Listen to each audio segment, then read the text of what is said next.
Palm Beach was America's treasure island long before Mr. Trump arrived, as Rocca will show us in our Sunday morning cover story. The first thing you should know about Palm Beach is that it's an island unto itself. It was separate from the rest of Florida. It was separate from the rest of America. It was the most exclusive town in America. Writer Laurence Leamer has lived here for over 20 years. He calls Palm Beach America's first gated community.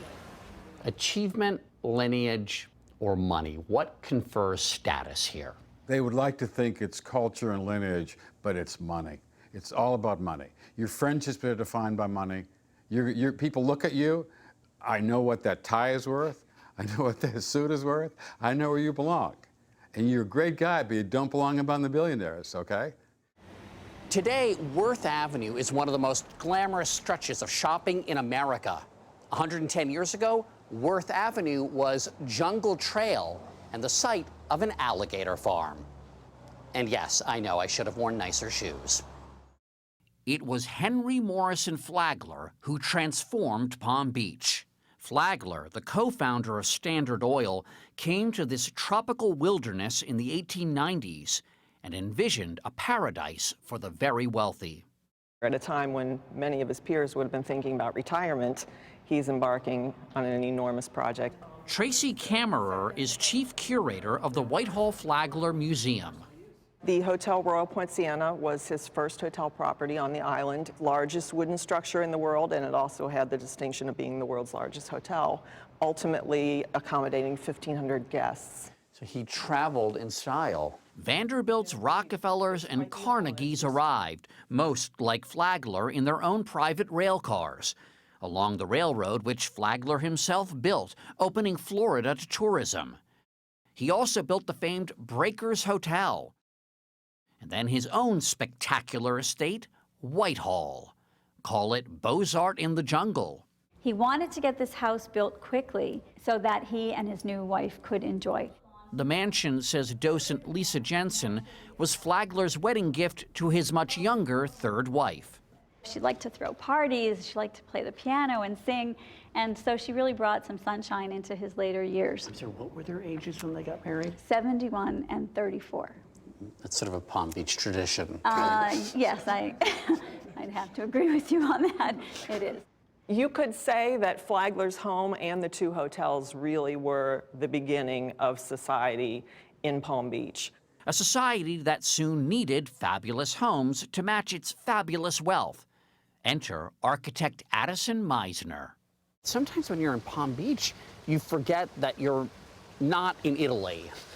That's right. You forget you're not in Italy or Europe or Spain. Meisner says preservation consultant Jane Day created the Mediterranean Revival look, a mashup of European styles that became the architecture of choice for the Palm Beach elite.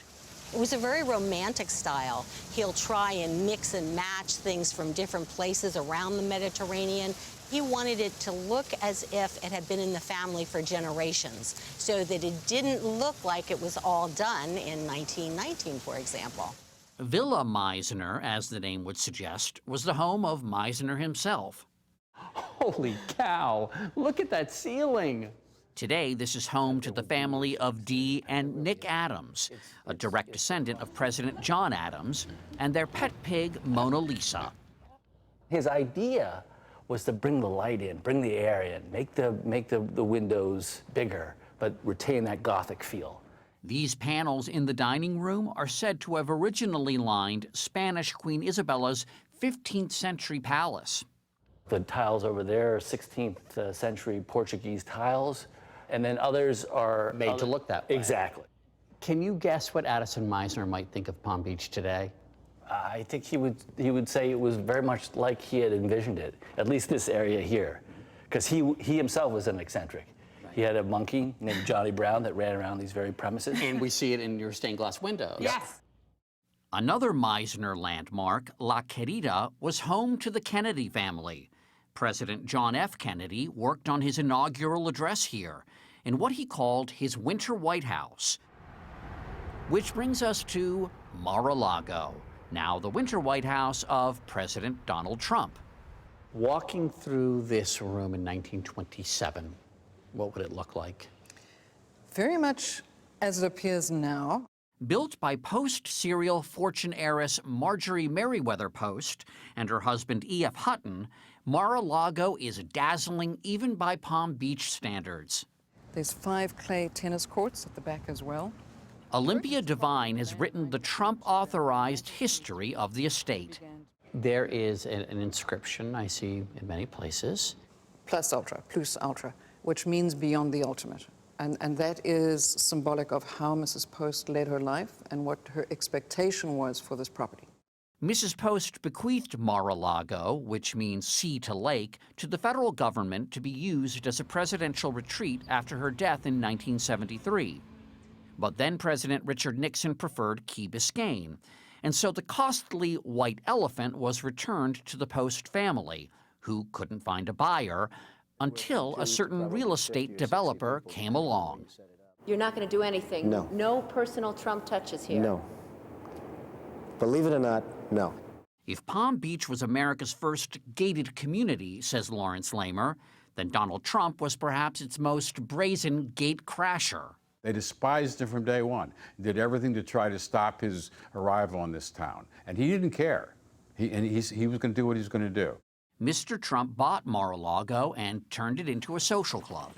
But unlike Palm Beach's other infamously exclusionary clubs, Mar-a-Lago accepted Gentiles and Jews, as well as African Americans and openly gay members, as long as they could pay.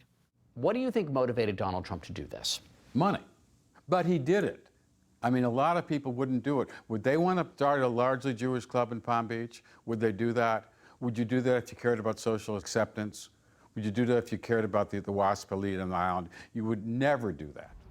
Along the way, Mr. Trump has picked plenty of fights over everything from the height of the flagpole on his club's lawn to the flight path over Mar-a-Lago that he wanted changed. Excuse me, I have to interrupt for a moment. There's a plane that's going right over. Getting elected president solved that pesky problem. Are you surprised that this is now the Winter White House? Well, it's amazing. You know, I wouldn't have dreamed it.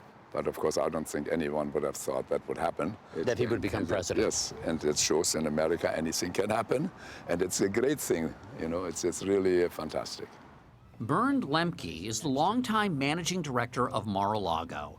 He says Mr. Trump is continuing Mrs. Post's great tradition of hosting with one significant difference. Mr. Trump, when he took over and made it a club, he did the same thing. He invited his friends, but for an initiation fee.